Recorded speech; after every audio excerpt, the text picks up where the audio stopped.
Tuan-tuan, ada orang lintas sirat setahun lintas sirat.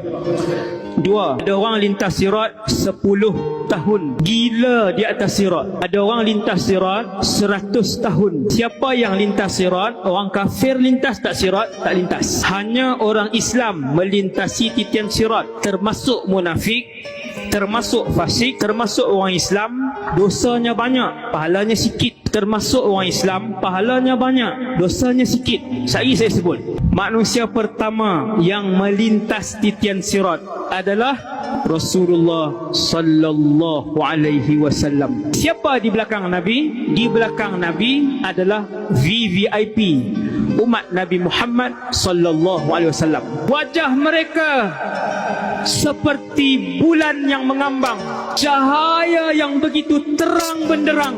Mereka ni, kumpulan pertama ni. Sebab apa cahaya terang benderang? Sebab alam titi sirat itu adalah gelap gelita. Sehingga apabila ada orang yang cahayanya hanya di hujung ibu jari kakinya, Nabi sebut ibham, ketika cahaya itu malap, dia berhenti atas titi sirat.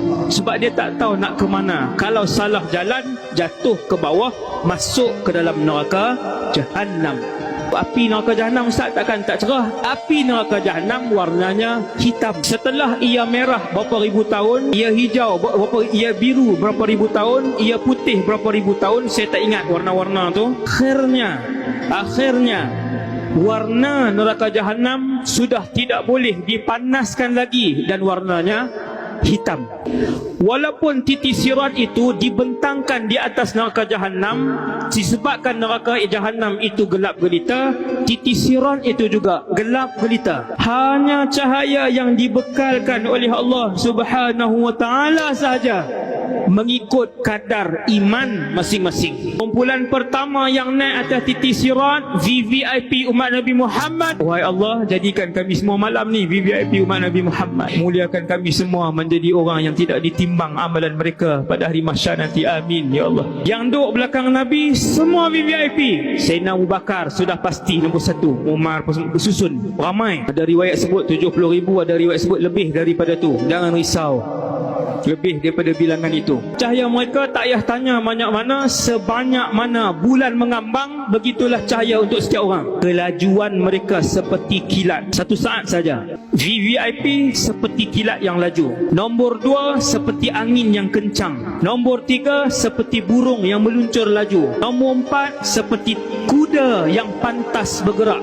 Nombor 5 seperti seorang yang berlari laju. Nombor 6 seperti seorang yang berjalan. Yang ke-7 orang yang merangkak. Yang ke-8 orang yang bawah tu apa dia? Mengesok tu, menyulur. Saya sebut menyulur lagi, semua tak faham pula. Pasal Kedah kan yang bawah tu. Ikut iman masing-masing. Ada orang hanya mukanya bercahaya, ada orang hanya tangannya bercahaya. Ada orang munafik ada cahaya yang malam, dia naik di atas titian sirat, padam terus cahaya itu, padam. Allahu Akbar. Di atas titi sirat itu ketika berjalan, ada cangkok-cangkok besi yang rupanya seperti mata kail. Yang mana cangkok-cangkok besi seperti kail-kail itu dibaling-baling daripada neraka. Apabila lalu tuannya, maka cangkok besi ini akan meragut perut orang itu, dia turun. Ada duri-duri yang Allah buat daripada besi mapan, besi penuh. Bentuknya duri kasyauqis sa'dan. Nabi sebut syauqus sa'dan adalah nama pokok. 90% hampir seperti bentuk landak laut. Landak laut kan keliling tu duri, keseluruhannya adalah duri-duri yang terpacak. Duri itulah yang ada di atas titian sirat, penuh. Di kiri dan kanan sirat ada 2 makhluk yang Allah letak di situ. Makhluk yang pertama namanya silaturrahim. Makhluk yang kedua namanya amanah. Siapa-siapa yang dulu Allah bagi jawatan tetapi tidak amanah, takkan lepas titian sirat. Yang pegang amanah, yang pegang tanggungjawab, hati-hati, benda itu disoal oleh Allah. Kamu Perdana Menteri, kamu timbalan Perdana Menteri, kamu Sultan, kamu Menteri Besar, tiap-tiap inci pemerintahan kamu akan disoal oleh Allah Jalla Jalaluh. Dia bukan seronok terima gaji macam tu, bukan. Jawatan itu adalah satu penyesalan besar, wahai Abu Dhar. Dia bukan benda seronok nak pegang. Benda yang menitiskan air mata Umar bin Al-Khattab. Ketika disoal, Umar kata, aku takut nak jawab. Macam mana Allah tanya sepanjang pemerintahan aku? Seekor kuda yang jatuh di atas jalan yang tidak elok pada zaman pemerintahan aku. Binatang, binatang. Kalau buat nanya ke orang, kamu memerintah, kamu buat nanya ke orang. Berapa ramai yang menghantar ibu dan ayah, tak bela mak ayah, tak jaga mak dengan ayah, tak peduli mak dengan ayah. Berapa ramai yang putus silaturahim, hubungan dengan ibu, dengan abang, dengan kakak, dengan adik, disebabkan harta. Hati-hati, takkan selamat di atas titian sirat.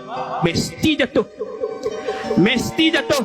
Jatuh masuk ke dalam gaung neraka Jahannam.